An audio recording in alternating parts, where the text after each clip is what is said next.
So I'm gonna call the meeting to order and we'll start with the pledge. Stan? Pledge allegiance to the flag of the United States of America and to the republic for which it stands, one nation, under God, indivisible, with liberty and justice for all.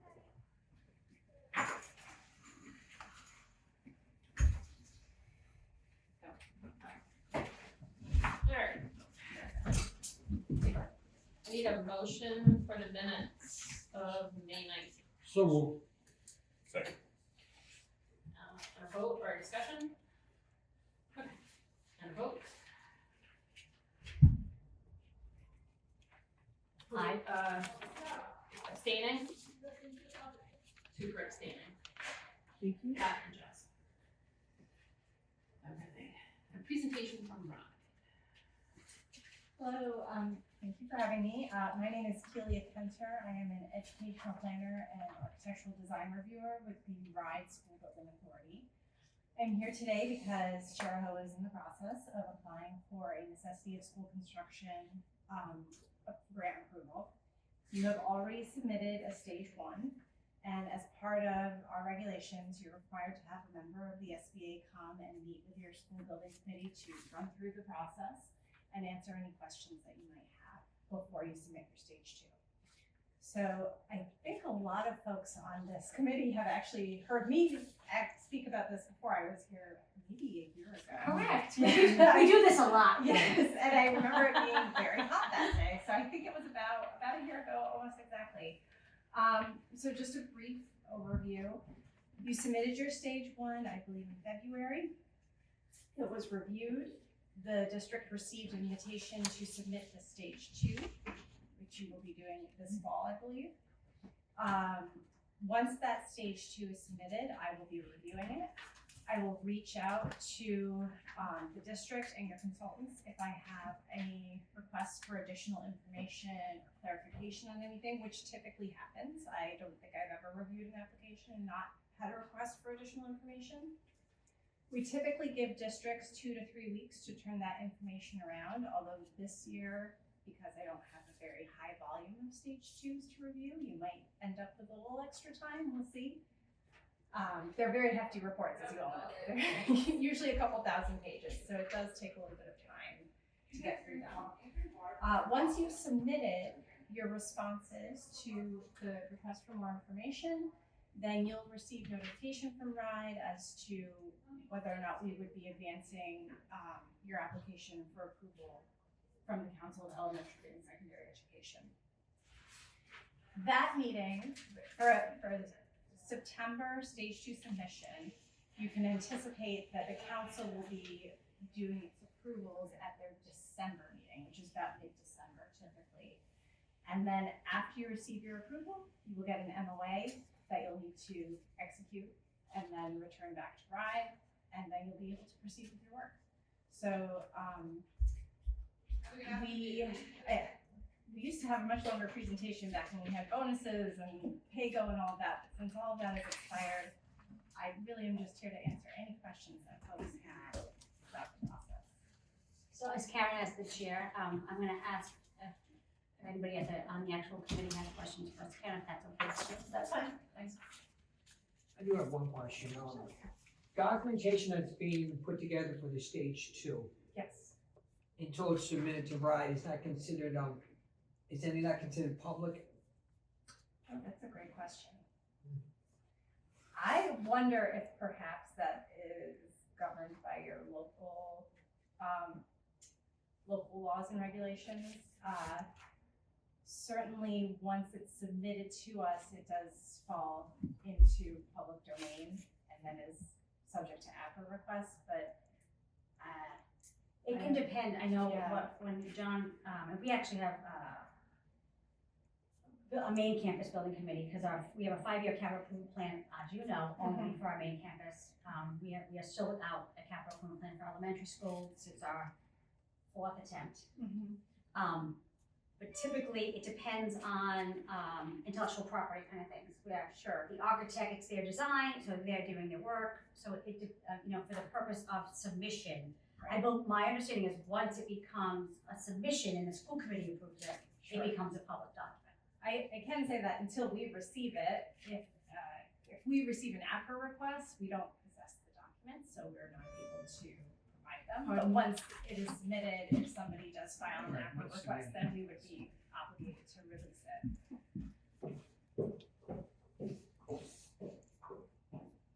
Any other? Yes, Mr. Wisdom. I might be going off track here. If I am, just say you went off track and we can't talk about that. Sure. Veritas, is that the name of the other? Bureau Veritas. Can we correlate or discuss anything about that right now, or is that not officially? So those reports actually, I'm really hoping will be up in the next 2 weeks. Mario told me it was gonna be Friday. Yes, and that's what he told me too. Based on our past experiences, I wanted to provide a little bit more wiggle room. I do hope to have those reports public by Friday. So we will not be talking about that today. No, we are. We can. Yeah, I made them public. So I believe that the district was provided with draft versions of those reports Yep. 3 times in order to provide comments and feedback. And then the consultant worked with the various districts across the state to incorporate any feedback they had. And this this final iteration will reflect all feedback that was given. All of the reports were placed on our website Yeah. under headlines. Okay. The school committee received the final draft on that June 1st via link and shared file. Once we got it, that we were told it's still draft, so there, I know I had Eric put it up as our current reports, but in the end, there may be some minor tweaks here and there, but what we have is Yes. essentially the final. And I think what you'll see in terms of tweaks might be dollar amounts, because Yeah.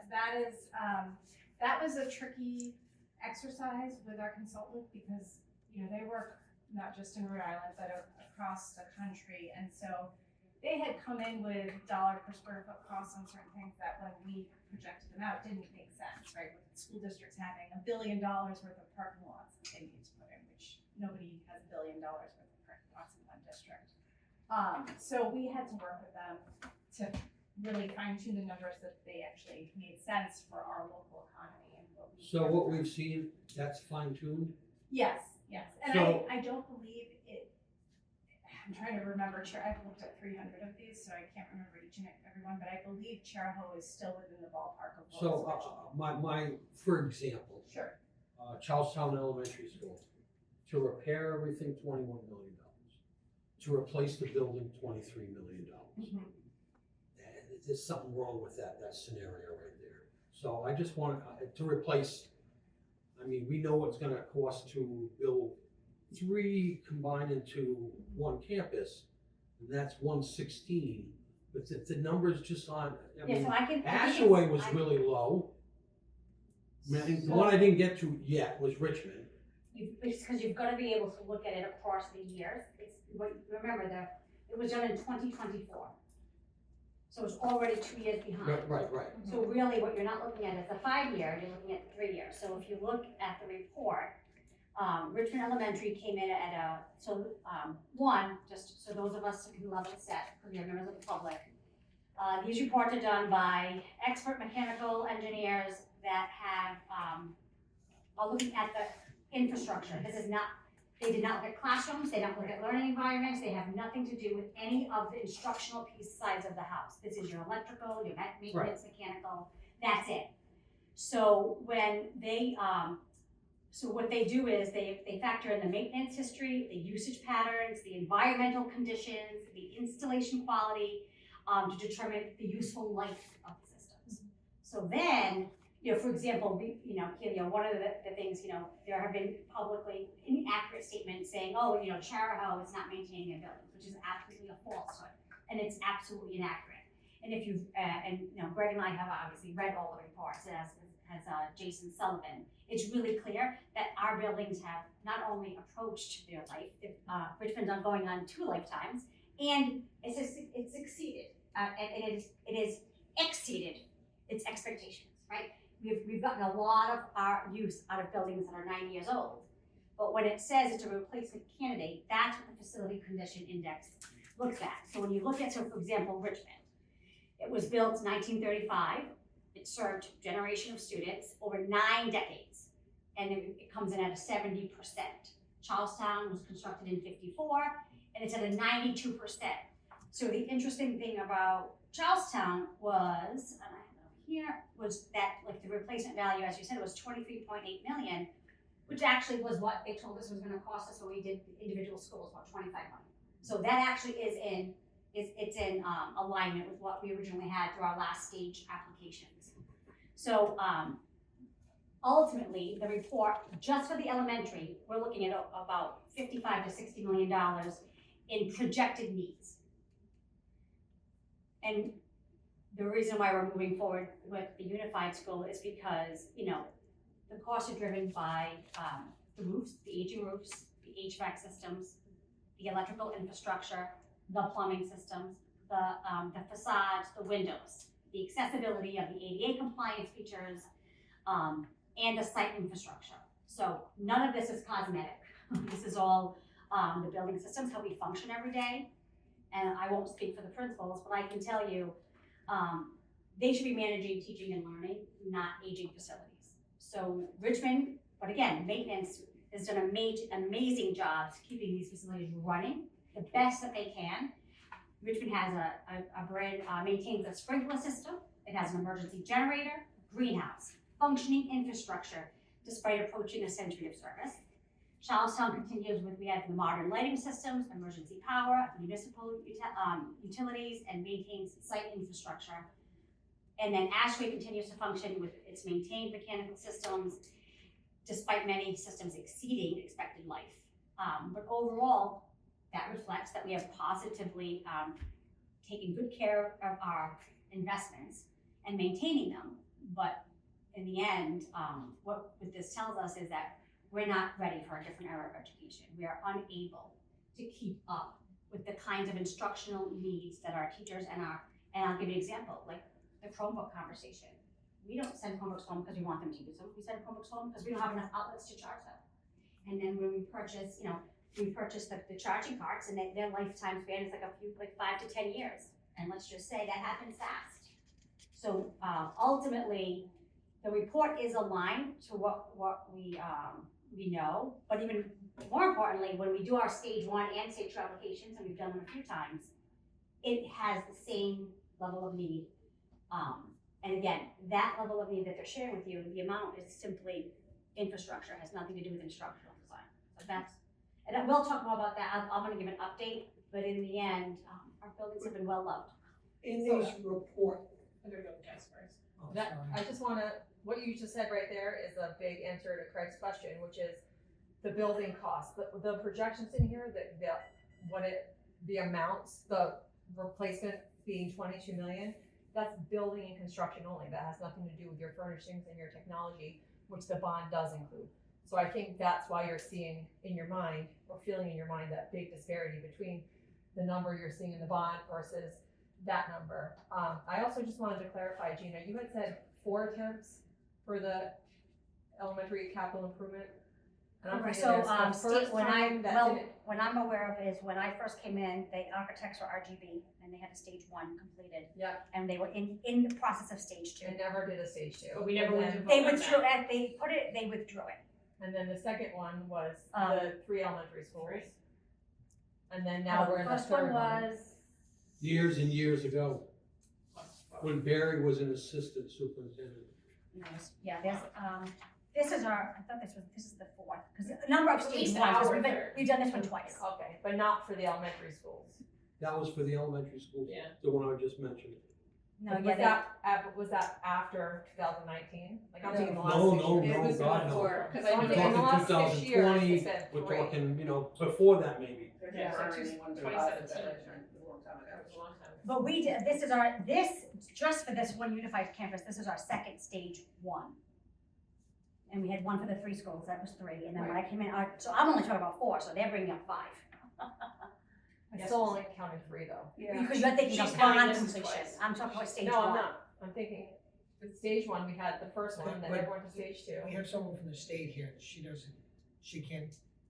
What do you mean? I wanna So my ask question questions. for the SBA is there a publicly accessible way to see a list of all the projects in Rhode Island that have gone through a station process, I've seen like different towns, what they've done, and I have received like a spreadsheet at some point, but is there like a public facing website where you can see?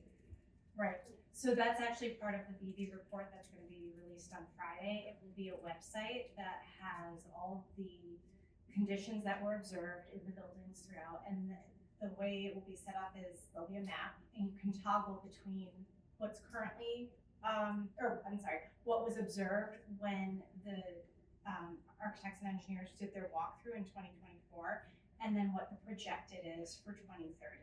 And that projected covers everything that's been approved, I guess from 2017, the last report was done, up until 2025 was when we last gave them. So that it'll be missing maybe 2 or 3 buildings. But that includes anything that's in construction now, anything that was approved and is currently in a design phase, or things that have been completed. Okay, thanks. Mr. Senya, did you? I have a question. Sure. So the report, the BV report that's going to be released on some Friday. Hopefully this one. It clearly states replacement value as of 2025. Yes, so So can you answer, like, if we were to just look at Ashway Elementary School, can you tell me what the replacement value according to the BV 2025, why the replacement value is $16,552,250? Because I'm telling you, you cannot build a school for that amount of right, money. so Unless it's this gonna be a is very one small of the school. areas in which we worked with BV to make adjustments, because we had those same concerns where there were, and I believe when you see the new report, some of those numbers will be more in line with what we see on the ground. What we have, what you have in the reports is about $65 million to replace the 3 elementary schools. And what we're telling the taxpayers, according to RIDE, we're gonna need to build a unified campus of 2 schools, which will equal the same amount of space for the 3, is $116 million. That Which is a is- $50 million difference. Right. And I'm the one who's gonna have to explain that to the public and justify it. And it is a problem when you have it right in numbers that are, I don't know if this is numbers from the South, where there are no unions, and you know, maybe they build on sand, but to build in New England, these numbers are not Agreed. realistic. It was my understanding that it was because it doesn't take into account all the instructional pieces of the design, it's That only is the true. infrastructure.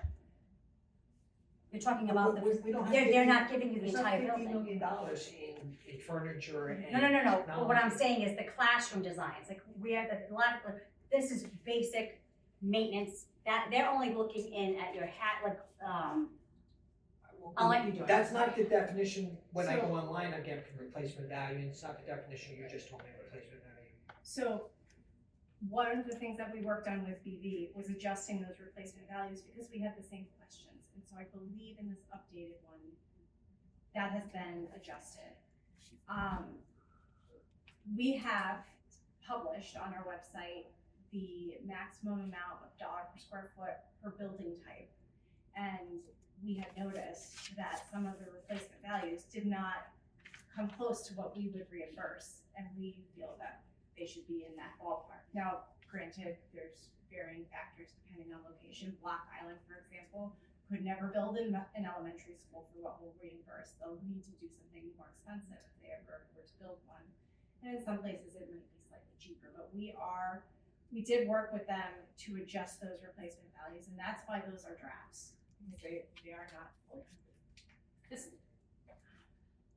makes our job a lot harder, because we're trying to ask our taxpayers in 3 towns for something, and we're giving them numbers, and then they go to this report, draft or not, and they're saying it doesn't add up, you're stealing money from us, you are taking money that doesn't belong to you.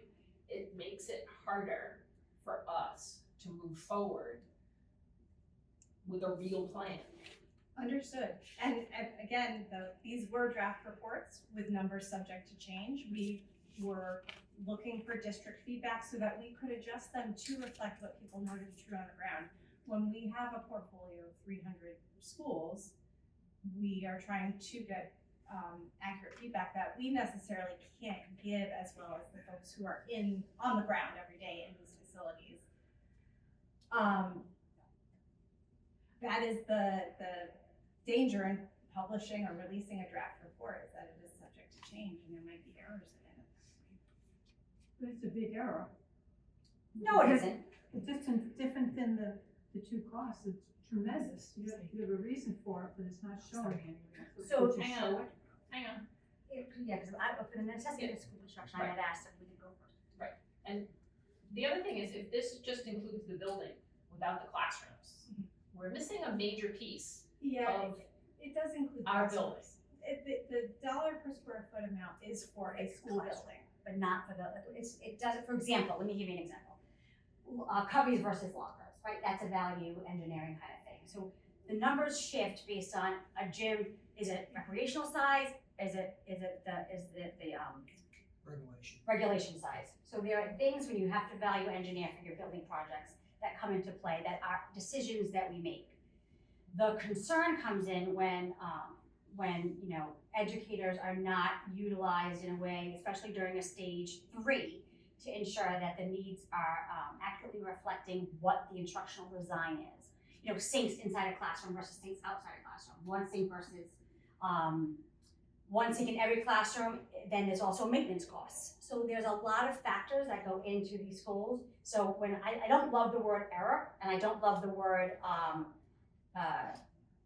don't love the word error, because in the end, I specifically told the school committee and this team that I do not like draft reports, because oftentimes, unfortunately, there are members of our community who have a very unfortunate view of Chariho and will just want to say no to everything that we do, which is unfortunate. And I like to have things done accurately before we share. But then they unfortunately will say that we're not being transparent.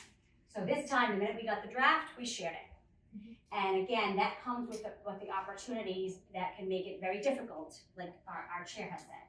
So that's when, we're trying really hard, and I had spoken to Mari about this, to ensure that people understand the purpose of the reports. So the purpose of this report is this is for the General Assembly.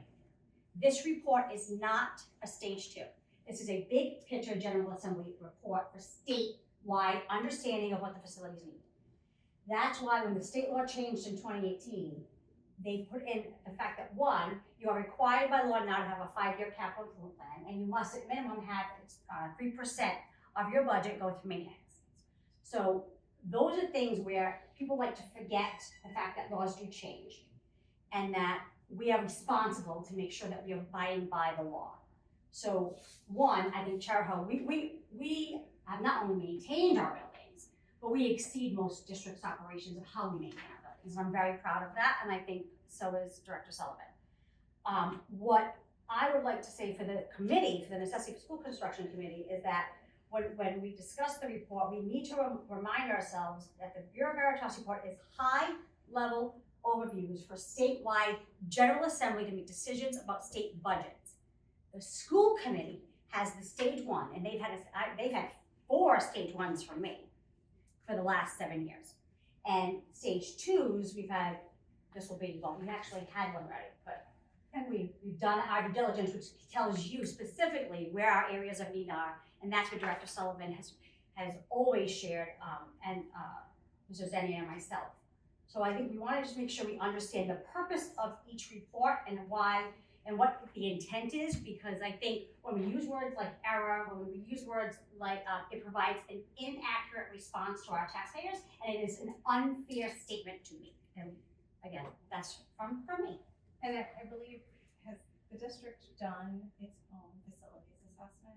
Correct. We're now in our 3rd stage 2. So if you have done your own facilities assessment, you've hired people to specifically look at your portfolio of buildings, which is a much smaller group, and they've spent more time in these facilities. What, as the superintendent has said, when we do our statewide assessment, it is to get a snapshot of the 300 buildings across the state to get an idea of generally what are the trends and what should we be looking at for future investments. You know, do we need more pre-K facilities? Do we need more HVAC work across the state? Those are the broad brush strokes that we're looking at these reports with, not necessarily, you know, do we need exactly this dollar amount invested in this school at this time? But hopefully these BV reports will also provide an opportunity to say, oh, we didn't think about this general scope of work, we should look at that more in depth. So again, I know it can be a little confusing when you've got one report with one number and then your own consultants come in with another number, but really the idea of the BV report is to be kind of a cross-check of like, are we looking at the same things? Are we identifying the same general needs or patterns across the district? Another example is safety and the emergency needs that did not exist back in the 1930s, right? Our buildings, we do a great job around our emergency operation plans, but safety and is probably one of the highest level of needs to ensure that we continue not just making our schools safe, making sure that our students can learn in an environment that allows them to thrive. So with what you just said, that's well and good. Well, I understand, but I understand. Others won't, and it's a political question here. And the taxpayers want to know, is it this way or is it that way? And my other question is, are you hearing the same complaints that you're hearing from us, from other districts? So we had asked for feedback from districts on, again, I think 2 or 3 separate occasions. And we did get feedback saying like, From oh, us you, every time. yes, oh, you totally missed this scope of work or these items.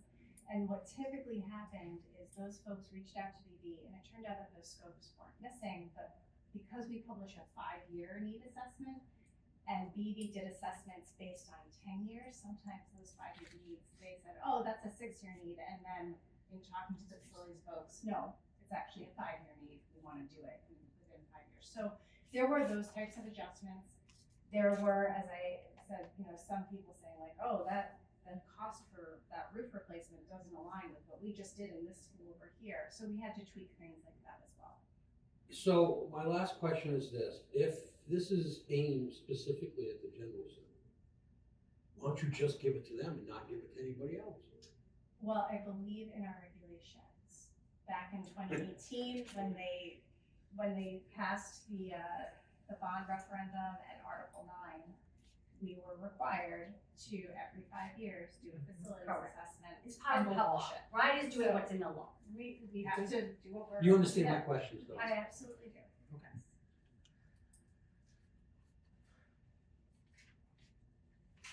Right?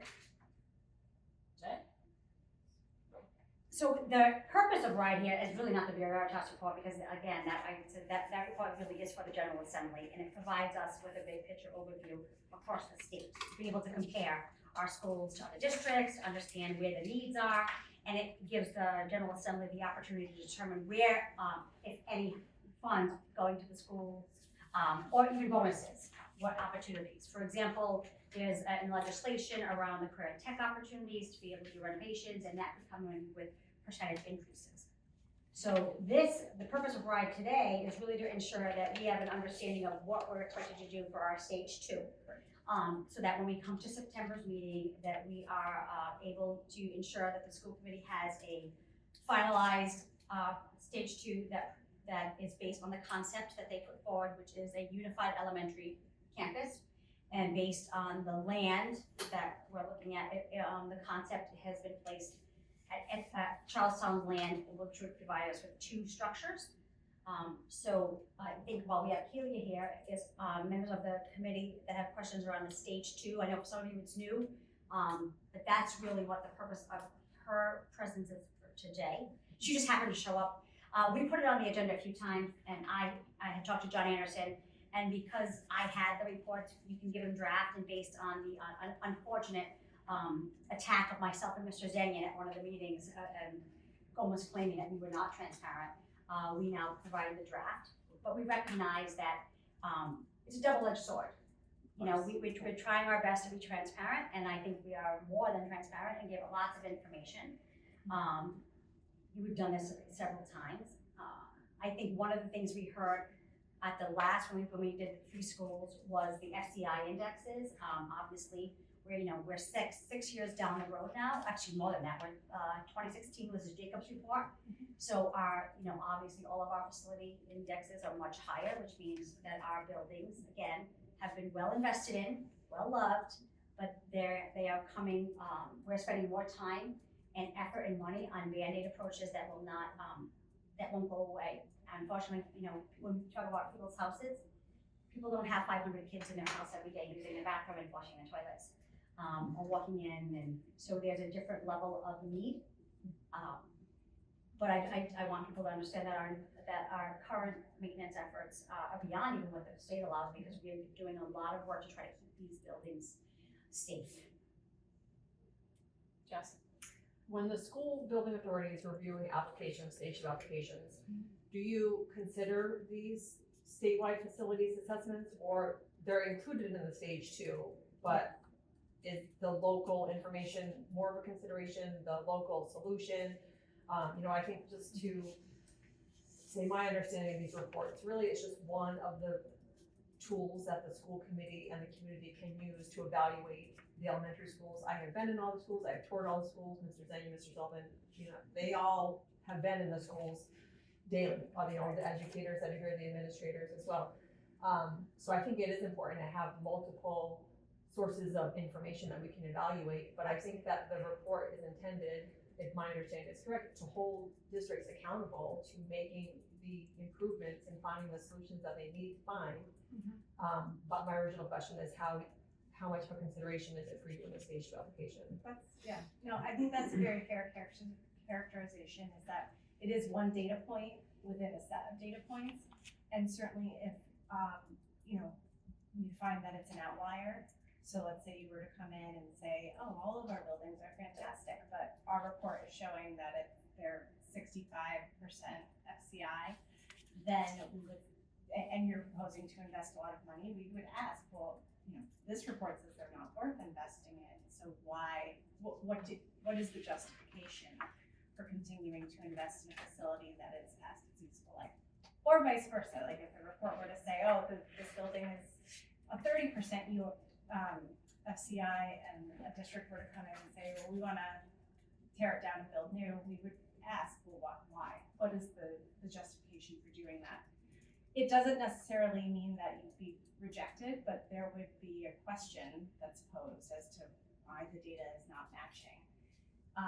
With the Jacobs report, we did have situations in which districts came to us and said, well, Jacobs says that we are at and just for reference, a 65% FCI, for anyone who's not aware, is kind of the cutoff point within the industry of when it no longer makes sense to invest in a building anymore, because the amount of investment, it would be easier and less expensive to just build new. It's like golf, you want the number to be low. Yes, you want the low is a good thing. So we did have a few districts where Jacob said, oh, this building is a 50 FCI. And they came in and said, no, this is way worse than that, and it's not worth investing in this building. And then we asked them, okay, well, you need to provide us documentation of why you contest that rating.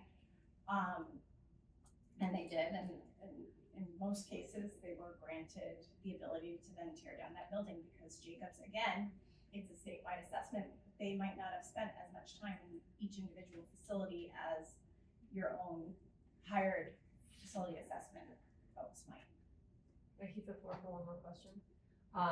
My next question is about something that we've talked about before. I can't remember if it's in this subcommittee or in the school committee, but it's the potential of, so with building new schools and a long-term investment, the bond for 20 or 30 years, you're guaranteed that your project will return on the investment, right? But if you decide to, we've heard from, we haven't moved forward with a stage 1 for renovation, but that's a question that we get from some residents in the district. But my understanding is that the risk with doing a renovation is that if your bond the life of your bond exceeds the need for more renovation or construction, then you no longer receive reimbursement on the bond repayment, the bond payment and interest. That, I believe, is true. There are other risks as well, though, and the most obvious one is that when you do these facilities assessments, typically your engineers and architects aren't going through and doing destructive testing. And so they're not busting into walls and seeing what's in there. You know, they might pop a ceiling tile, but they're not removing an entire ceiling.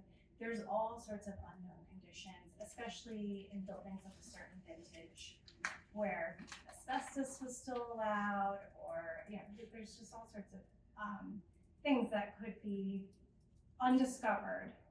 And in some cases, when you have that much money that you're investing, it doesn't make sense at a certain point because your money is just not going to go as far due to those unforeseen circumstances. So if you're gonna renovate a high school for $20 million and you have all these plans and then you bust into a wall and find asbestos, suddenly that $20 million is not covering nearly as much as you thought it was going to. Yeah, in dealing with something like that, you know, anything prior to 1978, lead, you know, so why wouldn't you build that into a contingency? So folks do all the time. And sometimes those contingencies are on track and sometimes things just happen. Renovations can be very tricky. I know that we've had several districts where they were kind of on the fence. Should we renovate? Should we build new? The costs were within a couple $1 million of one another, and they've gone with the renovation and found that they had to make sacrifices as a result because, again, unforeseen circumstances sometimes are covered by contingency and sometimes they're not.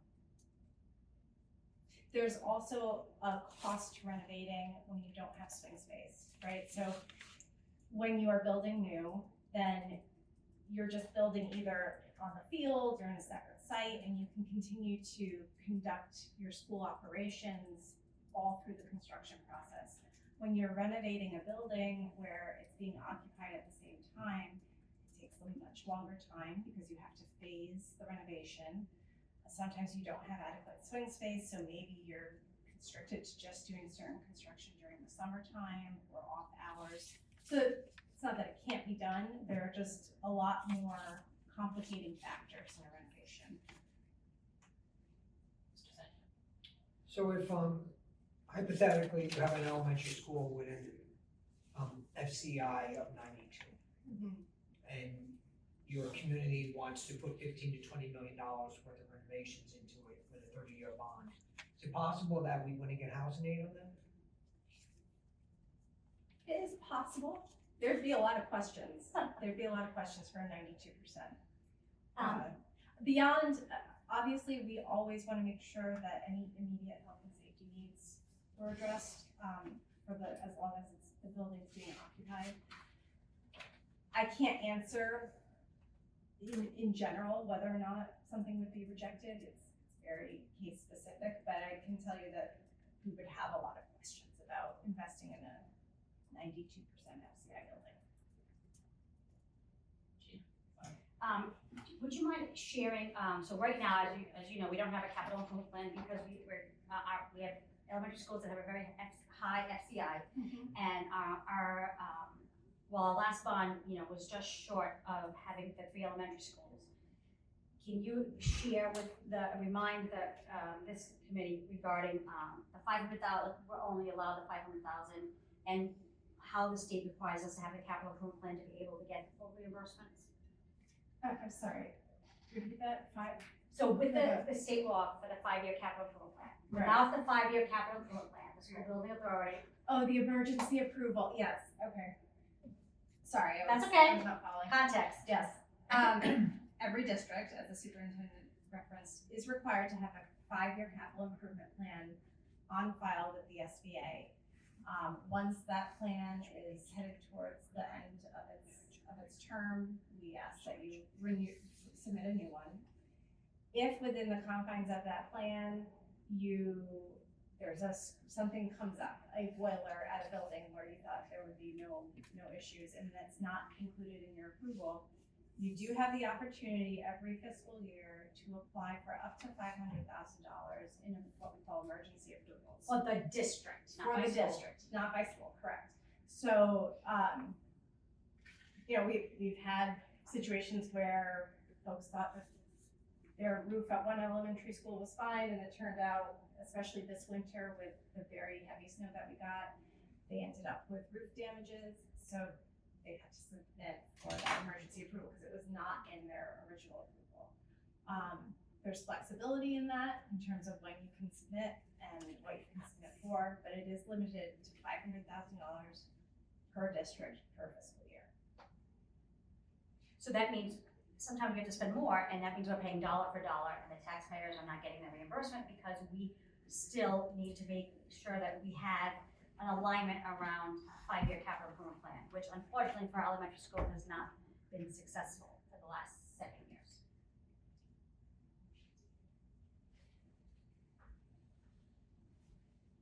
Anybody else on the committee? Anybody from the public? Comments or questions? Please. So my name is Paul Erders, and I'm the new chair of the Republican Town Committee. So Which town? Richmond. Oh, okay. So, which Louise was on before, now she's moving away. Since I've been involved in the committee, I've seen that there's a lot of questions that our committee members have had that they don't have answers to. And I think it's because they just haven't availed themselves to the information, right? So I didn't know this committee existed till yesterday, because Chariho United posted it, and I was happy to see that. That's why I'm here, because I want the way, especially the last budget went, it shouldn't have gone that way. It became political. We all live in the same community, and it just got stupid and mean. And so now in my role, I'm trying to prevent that, and information is key. So I've just wanted to be here just to see what this process is and where things are going, because we do represent, constituents within the community that have real questions. And I think I've had a lot of questions already answered just from the conversation, the other questions that have come here. So it's been beneficial in that regard. And I'm looking forward to attending more of these meetings as a team player, not as opposition, right? Because what we clearly see, and my kids have gone through the Chariho School Committee, and we have pictures of Ms. Martin and our son up on the wall. So it's They shine, I bet. yeah. He'll be coming in as a freshman this year, so. Ah. And so we've had all 5 of our kids going through Chariho. So we love the school system, we love the community here. We know there needs to be some huge capital investments, right? And so just understanding how those things were arrived at, and I think unfortunately the political climate, the temperature nationwide, but then it leaks down locally, it prevents necessary conversation. People just dig into their narratives and start running with accusations or whatever else. So we want to prevent that. Right? So I want to be more present at these meetings, but not with any angst, to get so that we can have the right information, so we can answer questions. Because I'm also running for town council this year, and I'm going to be engaging members of the public as well, and I want to have accurate information, because quite frankly, no is not a plan, right? And that has been, especially what the Republican Town Committee has represented. And so we can't get stuck, right? We need a plan in the community, and we need to have our voice not just be valid, but properly informed, right? So that's our effort here. Excuse me. So I'm grateful to be here for this and just to have these questions. It's a lot to process. I did spend some time last night going through previous presentations and minutes that you guys have posted. And again, very informative. I called several committee members and like, hey, as often I've asked questions and I've been given no answers. Does anybody know about this committee? No. Okay. gotta figure out why that is. But I pointed a lot of people last night, like, hey, go to this, start reading some of this stuff. Because we see there needs to be some capital investments, and we don't wanna just be no to everything. Honestly, we do have valid questions, just as everybody does. And I think I heard some of my questions voiced by you guys, which was great, right? So, not that I didn't expect that, but it was good to hear that. Yeah, more comment. Yeah, which I expected that we did. I expected that we did. I'm also a contractor. I'm in people's houses all the time, and locally and throughout the state. And these are the same issues that every parent is talking about. And I've never sat down and had a cup of coffee or been in someone's house working where they're like, you guys, it's not, we're agreeing on the same issues. And when it comes to the public meetings, it doesn't go that way, and that's unfortunate. So we want to change that. We want to do our part to at least represent some forward-looking direction, because we do need to make some investments, and it is always, that's never going to go without opposition. Everybody knows that. But I think there is a way that if we can ask our questions in a setting like this, then we can present some information differently to people that are asking us questions, or you can at least hear our questions. Because sometimes in the public forum, everybody's emotionally already invested to a narrative, and your 2 minutes at the mic is kind of your minute to make a statement and get your name on the books, which it shouldn't be that way. So anyhow, just wanted to state who I am, why I'm here, and hopefully you'll see a lot more of me and more of our members coming out there. So, so thanks for hosting. I do have more questions, but I'll seek my own answers first before I bore you with belaboring questions that have already been answered if I research. So, Well, we're here for it. On the website, Thank you for coming. I know, I love that you're here. Yes, thank you. On the website, and I know I know. this is gonna, we try our best, but we have limited, bandwidth. So there is a tab for necessity for school construction. Right. And, obviously, because that's the title of, and because our building committee looks different. But the necessity for school construction, if there's a way, our presentations are put up there. It's more of a catalog of information, and I know, some districts have invested in marketing and additional websites. We do our best to get the information out there. We have all of it. It's just a matter of, everybody wants it a different way, so we try our best. But if there's any suggestions, I do agree with you. Mr. Denny and I have been on the road show, but typically those that come out have it's like 2 sets of camps. Yeah. So sometimes the questions can be hard to answer, but if there's questions you have, please feel free to reach out myself, Mr. Zenian, because absolutely. the more that we can get information out there that's accurate and transparent, and people understand the purpose and the intent of this information, that really, it only helps our kids. And I went on the Necessity of Schools Committee last night. Yay! And I think your presentation is fine, it's just, I didn't know that it existed. So, which is not your fault necessarily, I'm not saying that at all. Now tell me, you didn't read my updates as a parent, I'm very disappointed. I admit that I skimmed through that. There's a lot. And also, I know in the public, in the school committee meetings and budgets, you said that you welcome members of the public to come up with you in the State House. Yes. And those things, so I do plan on doing that at some point. Because the way it's become framed is, if anybody asks, or at least the way people feel is, if they ask questions, then they're automatically jumped on and say, you're against. But it's not that we're against, we just want to understand how it was gotten. And sometimes you're dealing with different information levels and different, a lot of things that go into it. But it's not just your fight to have with the state, just for the education. It's not just, I'll just say your fight. It's not just your battle to present. I'm a parent of the community too. I want to see the same success. And it shouldn't be a partisan issue. Absolutely not. So, yeah, we want to be, I appreciate all the information that's there. And I wanted to state cooling the temperature from our side, because it should have never gotten there, and to be able to have that access, just to let you know that it's friendly access, it's not battle lines. So I appreciate that. If we do have questions, we will reach out to you. Perfect. Anybody else? Yes. So, I read the Jacobs report, and I don't think there was any school in Richmond, in Chariho that had a rating over 50. So It was 10 years ago. 10 years ago, so at the time, Ashway was at 40, Richmond was at 30, and Charlestown was at 33. Right. But moving that forward, the Bureau Veritas report has Ashway at 77%, Right, so I Richmond at 70%, Okay, and Charlestown at 92%.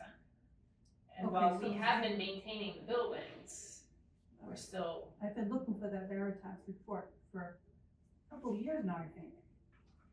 It just, yeah, it's not even out. we posted a It's draft on Friday.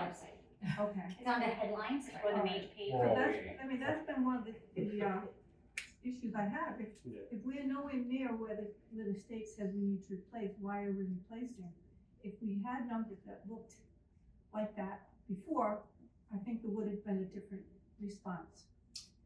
But they were close to being replaced. They were getting. They were Well, definitely meeting their age what I read, if I had had that new report, I might have been different, but I'm still going by Jacob, which said we should just repair it, but not redo the whole inside of the building.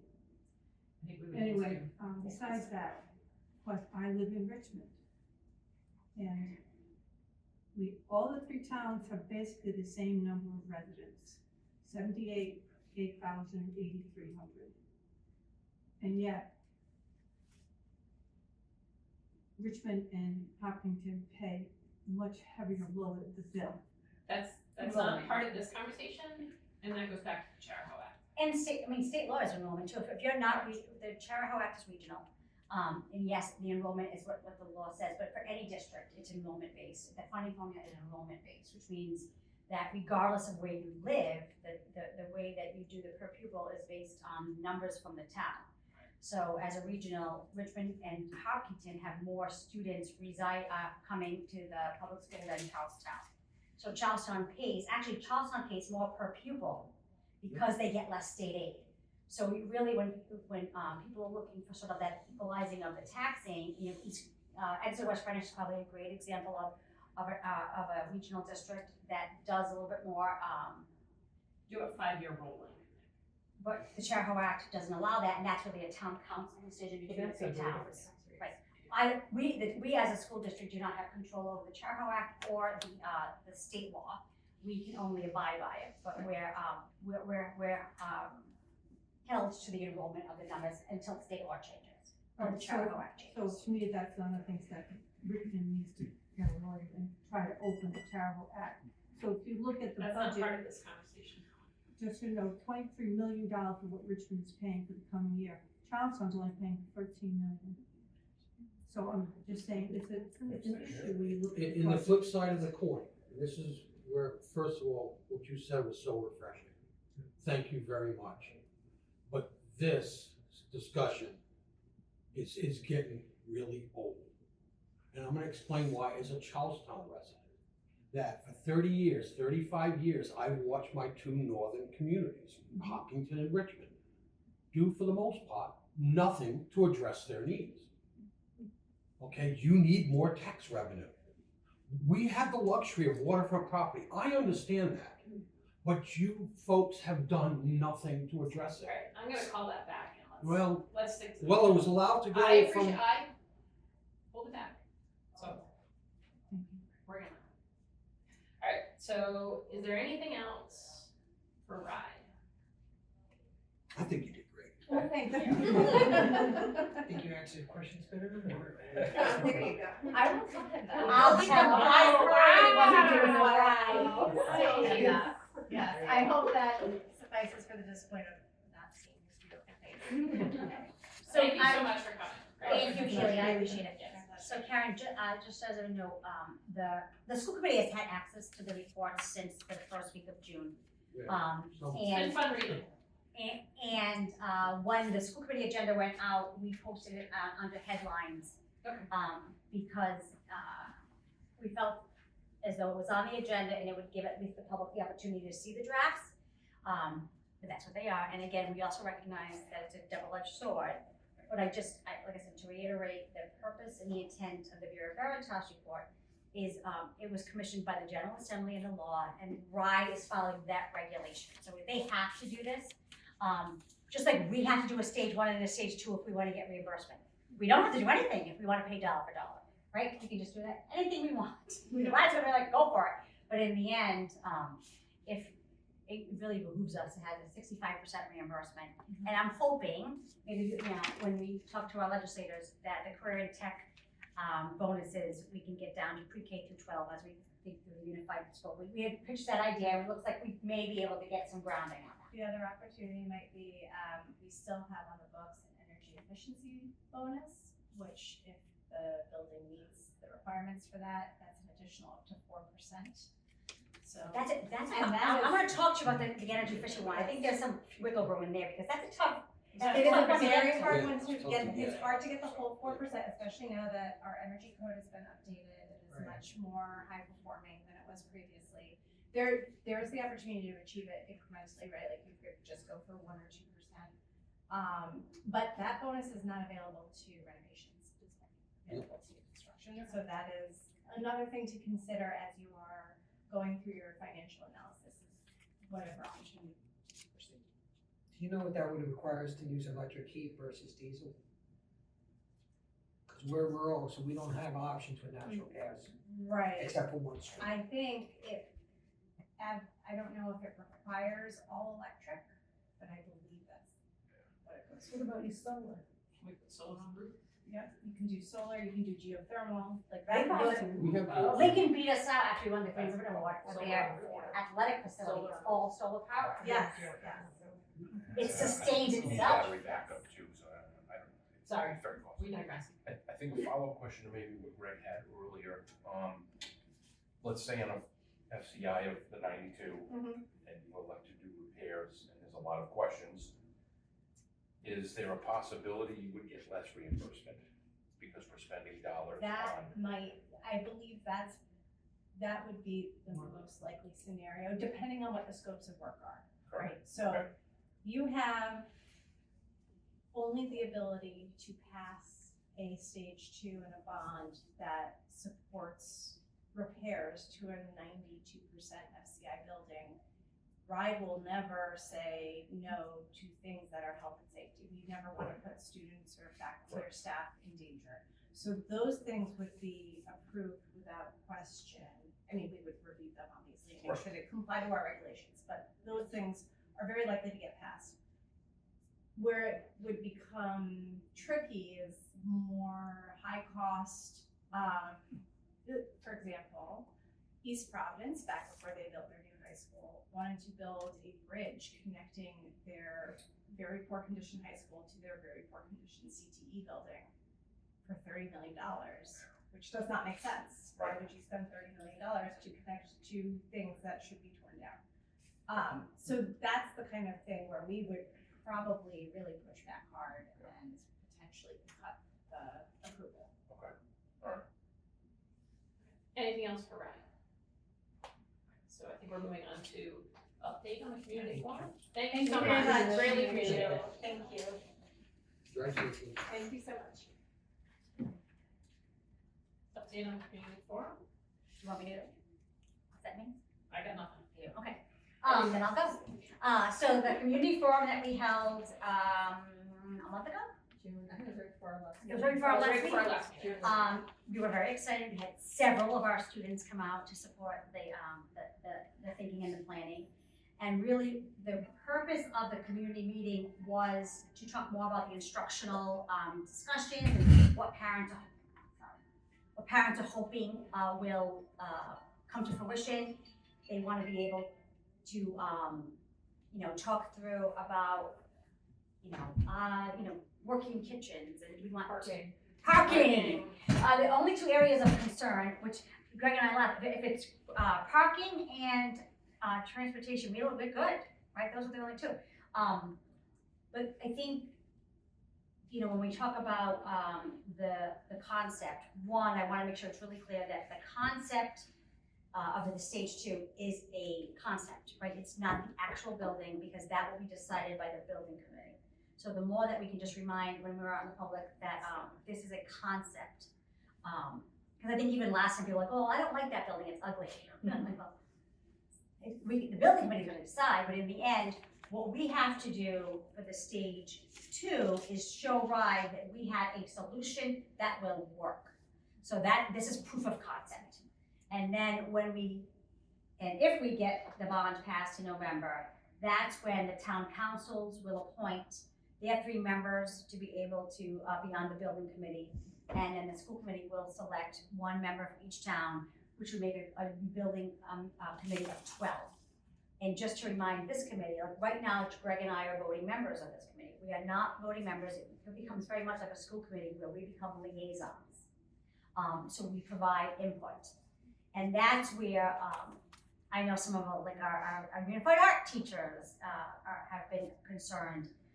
Although they don't like the term Da Vinci, we now like the word studio or labs they like. So we, you know, but in the end, these spaces will look, I explained to the teachers and the educators, the spaces will be designed ultimately by the building committee. And our hope is that we have a good concept so that we can work off what the public is hoping for, but they will have to be, of course, value engineering opportunities.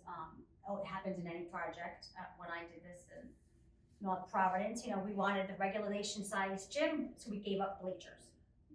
So there are sometimes a given it, but what I want to, I hope that we can do is ensure that our instructional design is what's done well, and that the things that hold up our teachers from doing, you know, teaching and learning can be addressed based on the work that we do. So really for the community update, we heard positive feedback. A lot of the outdoor learning, questions were about the themes, where we are continuing all the themes. Our outdoor learning now exists across the district, pre-K through 12. It's called you know, our ag science in high school, but it's also called farm to school in elementary and middle. And we are just ready, hopefully, to hear about our health and careers grant, rural grant from the federal government that will be for 5 years and hopefully up to $1 million a year, if not more, depending on our work, which will bring our, like, if you think police, fire, you know, doctor, community, translation services to rural districts, that'll be the next opportunity. So when you think about Sharon at Richmond with her health and wellness, it falls right in line with our health and wellness. And we're all gonna shine. And then that brings us to Ashway, which Ashway is already the STEAM work, or STEM, and we added the STEAM. While technically the A in STEAM is for industry arts, science, technology, engineering, art, and mathematics.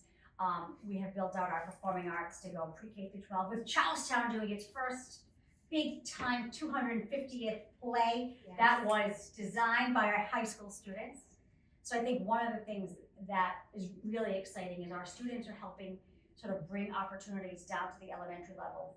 If you think about Artisy, it's like the exposition where they're dabbling in real life exploration. Ashway had the robotics team come and they did the marble runs, and you know, from K through 3, because our grade 4 kids sometimes, you know, they left because they got promoted. Mm-hmm. But these are the opportunities where our high school students are really excited about taking their skill sets and bringing them down from both pre-K through 12, so they also become teachers and they're applying what they're learning. Our cosmetology kids teaching stage makeup. Mm-hmm. So there's a lot of opportunity. It's very exciting, I think, and I think that our hope is that the bond will pass and that we will know the questions to be able to ensure that our community has the right information so they understand that what we're asking is for an investment in the next 50 years, right? It goes beyond the next 5. I think our custodians and maintenance staff do an amazing job, and I'm proud of that work. I'm proud that they look good, but they're just, you know, it's like a good book you read over and over again. It's loved. Yes. I thought the community forum went well as also, but it was clear, like Mr. Gerdo said, there's a lot of people who haven't been involved in this conversation for 7 years, who don't know. So to have one meeting is great, but I think if we could have more, and then I'm an advocate for a better website, that's not just a bucket of documents, because there's a lot of friction there to the usefulness of that, especially if you're looking on a mobile device, which a lot of people do. I think we need the FAQ document like we had last time. That is a digital community forum. Like we need a digital space for folks to ask questions and get answers in addition to the community forum, because even though it was wonderful and people got to ask questions and engage and think about these spaces, it was once and it was a small fraction of the community. We also did the same presentation for every. Oh, yeah, no, I'm not saying we haven't done a lot For of. every, but we also presentations, did it, we allowed, during the last day, the last 2 days of school, every educator in the district was invited to participate with SLAM. Oh, and then- nice. So we Yeah, invited great. every single educator. We held it at Charlestown. Yeah. So that was something we wanted to make sure that. What is it? I wanna know, what was your percentage of participation? Greg, you were there. Educators. I would say there was about 35 teachers present. No. But I think, 13%? good job. Some of We them have to did just come to keep the it up. community meeting though too. So those that, but they gave, Yeah. everyone had the option. The to be able to community attend. meetings at each of the schools were really well attended. This winter, that's when those were, this winter, right? I thought those had really great participation and questions, but I think it was good, we just have to keep it up. The website is a school committee decision. Website, how we pay for and do that, that's a school committee function. Greg and I, we go to all the school committee meetings, we'll go wherever we're invited. We've been to town councils, I don't know where else to go, but you tell me, but other than that, as far as it comes to the website and we have what we have, and that's what we pay for. Would a website, would that be considered a soft cost that can be covered eventually by the bond? A website, I don't know, I would have to, Community information? community information, I think there are certain things, but I'd have to double check. Just to understand, I know, when we did it in North Providence, it wasn't necessarily reimbursed, but, we utilized, and I know Barrington did a nice job too, where, they hired a firm, but unfortunately, that we're not, Regardless, you have to upfront the money. I mean, I get it, I'm not a graphic designer, I do my best to every presentation you see, I have done, or SLAM has done. And I do my best with my e-updates and my information and the flyers, but, there is not a communication, Narragansett has a whole team, and they're teeny tiny. Yeah, that's an understatement. But I don't have those, and like I said, I think, for what we have, but Greg and I go every week, we go to PTO meetings, PTA meetings, town council meetings. So after the August 4th vote at Charlestown, if they do vote to release the building, then we will switch gears to the November vote. And I will be reaching out to all principals to attend PTO meetings, SIT meetings, any community event that you sponsor that you think a team will. We have tables at Artisty, but Great idea, like our back to school. Back to school. open house, back to Yeah, school. so I will need all those dates, and please, you should not be having things on the same night. No, they know that because that's Because I can't be two Angela and I places at just once. started the calendar, so. good job. So, but I Summer will, advance Greg, coming I up think you next could week. do it, though. if you do at 7, 8 o'clock, I probably. Even last Tuesday's meeting, which you did a very good job, thank you very much. The people that did get up and complain happened to live right across the street from the school, in Shannock Road, which maybe one bus might go on Shannock Road. But with that being said, that was a very small turnout for the town of Charlestown. I know the parents at Charlestown are very excited about the potential, so, it's not unheard of for the people who live right around a school to not want a school. That is always sometimes the case, but, what I liked about the design Splendid is that a lot of it comes through, and we've worked with Charlestown to be able to do that design about how the roads come in, so that a lot of that comes off the road. Here's what I can tell you, even at the main campus, I mean, there's over 3,000 kids here. And the traffic happens, but it's like 5 minutes in the morning, and it's 5 minutes, and then it goes away. And that's what the police and fire will say to you too. So, as long as you can get police and fire vehicles in, it's a small amount of time, but it's a really good investment. And, you know, we're gonna do our best to make sure that we share whatever we can, and ask that, you know, if there's opportunities in the community that you think we could be at. I mean, you know, I'm at the Strawberry booth, the Washington County Fair, I've been there every year, but wherever you need us. I don't do Washington. And you know what's amazing? DOT will work with, Okay. to help out. I do have to say, Charlestown does a really nice job. They have actually allowed us access to all of they've made all our maps. They have been nothing but fabulous when it came to, I mean, so you could probably, Yeah, they're very, very helpful, anything we need. anyway, they have, I forget his name now, who keeps doing all our maps. Steve McCandless.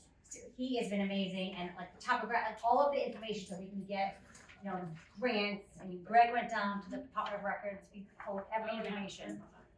So, These are handouts from the Charlestown public hearing, that they had a bucket of leftovers, so Tricia here's gracefully supplied these to us, so if you wanna take a look at some of like, the yeah, this is what Slam had put out, and then, they actually have made some posters. Are they up yet? The posters are at the house now. So Charlestown has, town hall, they have big posters of the map, that we provided for that vote. Once it passes in Charlestown, we can get posters for every school, you know, maybe wherever, you know. Alright, date and time for the next meeting. It's gonna be changed anyway, so.